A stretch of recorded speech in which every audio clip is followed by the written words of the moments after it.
সম্মানিত উপস্থিত আমার প্রিন্সিপাল ম্যাডাম এবং অনুপস্থিত থিবা সার ମାନଙ୍କୁ ମୋର ଏଠୁ ଭକ୍ତିପୂତ ପ୍ରଣାମ ଏବଂ ମୋର ଉପସ୍ଥିତ ସାନ ବଡ଼ ଭାଇ ଭଉଣୀମାନଙ୍କୁ ମୋର ସ୍ନେହ। ମୋର ଇତିହାସ ବାବଦରେ ଏତେ ନଲେଜ ନାହିଁ, ମୁଁ ସବୁବେଳେ କହି ଆସେ, ତେଣୁ ଗୁରୁ ଦିବସ ବା ଶିଶୁ ଦିବସ ମୁଁ ସେଇ ବାବଦରେ ବେଶୀ କିଛି କହିନି, କାହିଁକିନା ସମସ୍ତେ ପ୍ରଥମ ପାଖରୁ 10 କ୍ଲାସ୍ ତାପରେ +2 ଆସିଛନ୍ତି, ସମସ୍ତେ କାହାର ଜନ୍ମଦିନ ପାଳନ ହେଉଛି, କୋଉଠି ଜନ୍ମ ସମସ୍ତେ କହିଛନ୍ତି, ତେଣୁ ସେ ବାବଦରେ କହିକି ମୁଁ ଆଉ କ୍ଲାସକୁ ବୋରିଂ କରିବା ପାଇଁ ଚାହୁଁନି। ତେଣୁ ମୁଁ ଗୋଟେ ଛୋଟ ଗପଟା କହୁଛି। ଗପଟା ଆରମ୍ଭ ହେଉଛି ଗୋଟେ ୟୁଏସ୍ରେ ଥିବା ଗୋଟେ ଝିଅ ବାବଦରେ। ଗୋଟେ ୟୁଏସ୍ରେ ଗୋଟେ ଛୋଟ ଝିଅଟେ, ତାର ବାପା ମା ଥାନ୍ତି, ତାର ମା ଲୋକଙ୍କ ଘର ସଫା କାର୍ଯ୍ୟ କରନ୍ତି, ସଫେଇ କାର୍ଯ୍ୟ, ଏବଂ ତା ବାପା ଜଣେ ସିକ୍ୟୁରିଟି ଗାର୍ଡ।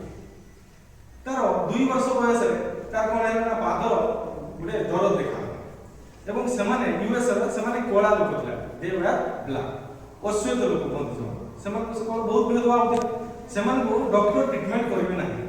ତେଣୁ ତାଙ୍କ ମା ବହୁତ କଷ୍ଟରେ ମାଇଲ ଦୂର 50 ମାଇଲ ଦୂରକୁ ତାକୁ ନେଇକି ଗଲେ ଟ୍ରିଟମେଣ୍ଟ କରିବା ପାଇଁ। ଯେତେବେଳେ ଟ୍ରିଟମେଣ୍ଟ କରିବା ପାଇଁ ନେଇକି ଗଲେ ସେତେବେଳେ ବାହାର ଡାକ୍ତର ଦେଖିକି କହିଲେ ତମ ଝିଅକୁ ପୋଲିଓ ହେଇଛି, ସିଏ ଆଉ ତା ଜୀବନରେ କେବେ ଚାଲିପାରିବନି।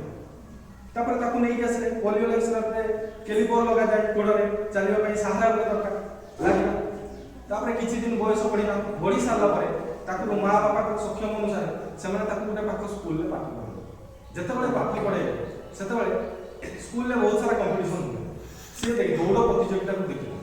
ଯେତେବେଳେ ଦୌଡ଼ ପ୍ରତିଯୋଗିତାକୁ ଦେଖିଲା ସେତେବେଳେ ତା ମନରେ ଆସିଲା ମୁଁ ବି ଦିନେ ଦୌଡ଼ିବି। ଦେଖି ସିଏ ତାଙ୍କ ସାର୍ ଏବଂ ଟିଚର ମାନଙ୍କୁ ସବୁ ପଚାରିଲା ମୁଁ କ'ଣ କେବେ ଦୌଡ଼ି ପାରିବି? ତାପରେ ସେମାନେ କହିଲେ ନା, ଡାକ୍ତର ମଧ୍ୟ କହିଲେ ନା ତମେ କେବେ ଦୌଡ଼ି ପାରିବନି। ତାପରେ ଘରକୁ ଆସିଲା, ଘରକୁ ଆସିକି ତା ମାଆକୁ ସେଇ କଥା ପଚାରିଲା।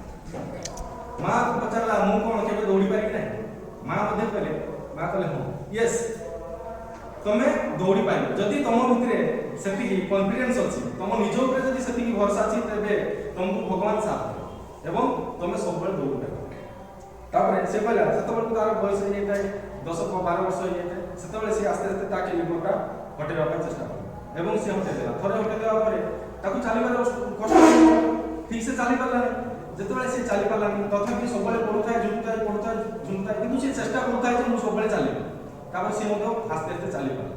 ତାପରେ ସ୍କୁଲକୁ ଗଲା, ସ୍କୁଲରେ ତାପରେ ସେ ତାର ଦୌଡ଼ ପ୍ରତିଯୋଗିତାରେ ନାଁ ଦେଲା। ଯିଏ ଚିତାଙ୍କର ପୋଲିଓ ରୋଗ ଥିଲା 2 ବର୍ଷ, ସେ ଚାଲି ପାରୁନଥିଲା, ସିଏ ତାର ମନୋବଳ ଦମ୍ଭ କରିକି ସିଏ ଦୌଡ଼ ପ୍ରତିଯୋଗିତାରେ ଭାଗ ନେଲା, କିନ୍ତୁ ସବୁଥିରେ ପୁରା ଲାଷ୍ଟ ହେଲା। ସମସ୍ତେ ପାରେଯିବେ, ସେ ପୁରା ଲାଷ୍ଟ ହେଲା।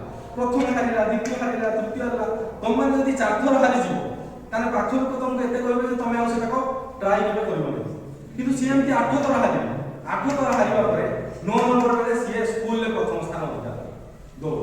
ତାପରେ ତାଙ୍କର ଷ୍ଟୋରି ବହୁତ ଅଛି। ତାପରେ ମୁଁ ଡାଇରେକ୍ଟ ନେଇଯାଉଛି କଲେଜକୁ ଗଲେ, କଲେଜରେ ତାଙ୍କର ଗୋଟେ କୋଚ୍ ସହିତ ଦେଖା ହେଲା। ସିଏ ତାକୁ କହିଲେ ମୁଁ ସବୁଠାରୁ ବିଶ୍ୱର ସବୁଠାରୁ ଜୋର ଦୌଡ଼ୁଥିବା ଲୋକ ହେବା ପାଇଁ ମୁଁ ଚାହୁଁଛି। ତାପରେ ସେ କହିଲେ ହଁ ତମେ ପାରିବ। ତାପରେ ସେ 1960 ମସିହାରେ ଗୋଟେ ଅଲିମ୍ପିକ ହେଇଥିଲା, ଅଲିମ୍ପିକରେ ସେ ବିଶ୍ୱରେ ସେ ପ୍ରଥମ ସ୍ଥାନ ଅଧିକାର କରିଥିଲେ। ତାପରେ 200 ମିଟର, ତାପରେ 400 ମିଟର ରିଲେରେ ସବୁଥିରେ ସିଏ ପ୍ରଥମ ସ୍ଥାନ ଅଧିକାର କରିଥିଲେ ଏବଂ ସିଏ ସେତେବେଳେ ବିଶ୍ୱରେ ତାଙ୍କ ନାଁ ଜାଣିବାକୁ ଦେଖିବା ଦରକାର, ୱିଲ୍ମା ରୁଡଲ୍ଫ। ତାଙ୍କ ନାଁ ୱିଲ୍ମା ରୁଡଲ୍ଫ, ବୁଝିଲା? ସିଏ ବିଶ୍ୱର ସବୁଠାରୁ ସ୍ପିଡ୍ ଦୌଡ଼ୁଥିବା ଲୋକ ହେଇଥିଲେ। କହିବାର ତାତ୍ପର୍ଯ୍ୟ ହେଉଛି ଯଦି ଆମ ଭିତରେ କନଫିଡେନ୍ସ ସେତିକି ଅଛି ଆମେ ନିଜେ ପାରିବା। ଦେଖ ସିଏ ଚାଲି ପାରୁନଥିଲେ କିନ୍ତୁ ସିଏ ସବୁଠାରୁ ଲୋକ ଚାଲି ପାରୁଥିଲେ, ଦୌଡ଼ି ପାରୁଥିଲେ। ସିଏ ଚାଲି ପାରୁନଥିଲେ, ଦୌଡ଼ି ପାରୁନଥିଲେ, କିନ୍ତୁ ବିଶ୍ୱର ସବୁଠାରୁ ଜୋର ଦୌଡ଼ି ପାରିବା ବ୍ୟକ୍ତି ହେଇପାରିଲେ। ଆମେ ସମସ୍ତେ ଗୋଟେ ଗୋଟେ ସ୍ୱପ୍ନ ନେଇକି ଏଠିକି ଆସିଛେ। ସମସ୍ତେ ସେଇ ସ୍ୱପ୍ନଟାକୁ କେମିତି ସାକାର କରିବା ସେଟାକୁ ଆମେ ନିଜେ ଚିନ୍ତା କରିବା ଦରକାର। ବହୁତ ବାଧା ଆସିବ। ସପୋଜ ଏଇଟା ହେଲା ଆମର ଷ୍ଟାର୍ଟିଂ ପଏଣ୍ଟ। ଷ୍ଟାର୍ଟିଂ ପଏଣ୍ଟ ପାଖରେ ଆମର 360 ଡିରେକ୍ସନ ସବୁ ଅଛି। କିଏ ଏଇଠୁ ଏଇ ଡିରେକ୍ସନକୁ ଯାଉଛୁ, 10 ପାଦ ଯାଉଛୁ, ପୁଣି 10 ପାଦ ଫେରି ଆସୁଛୁ। ଆସିବା ଦ୍ୱାରା କ'ଣ ପୁଣି ଏଇ ଡିରେକ୍ସନ ଗଲା 10 ପାଦ ଆଗକୁ, 10 ପାଦ ଫେରି ଆସିଲା। ତେଣୁ ତାକୁ ସକ୍ସେସ୍ ମିଳିଲା। ଆମର କ'ଣ ଗୋଟେ ଦରକାର, ଷ୍ଟାର୍ଟିଂ ପଏଣ୍ଟ ଆମ ପାଖରେ ଅଛି। ଆମେ 360 ଡିଗ୍ରୀ ଘୁରିବା ପରିବର୍ତ୍ତେ ଆମେ ଗୋଟେ ଏଣ୍ଡ ପଏଣ୍ଟ, যেটাকে আমার লক্ষ্য গোল ভাবছো, গোল পয়েন্টটা সেট করিয়া দরকার। মানে মোর এইটা তো গোল, মই এটা অ্যাচিভ করি। তার মানে বর্তমানে আর 360 ডিগ্রি ডিরেকশন নাই, বর্তমানে দুটো ডিরেকশন আছে। ଯେତେ ଅବଷ୍ଟାକଲ ଆସିଲେ ଯେତେ ବାଧାବିଘ୍ନ ଆସିଲେ ମଧ୍ୟ ଆମେ ସେଇ ଗୋଟେ ଷ୍ଟାର୍ଟ ପଏଣ୍ଟରୁ ଏଣ୍ଡ ପଏଣ୍ଟ ଲକ୍ଷ୍ୟକୁ ହାସଲ କରିବା। ତେଣୁ ସବୁବେଳେ ଆମେ ଚାହିଁବା ସବୁବେଳେ ବେଷ୍ଟ ଟୁ ବେଷ୍ଟ କରିବା ପାଇଁ ଚେଷ୍ଟା କରିବା। ସବୁବେଳେ ବେଷ୍ଟ ଟୁ ବେଷ୍ଟ କରିବା ପାଇଁ ଚେଷ୍ଟା କର। ମିଳିଯିବ ନଦୀ ଯଦି ସାଗରର ସନ୍ଧାନ କର।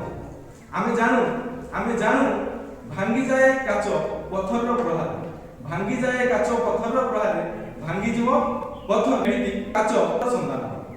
ଧନ୍ୟବାଦ।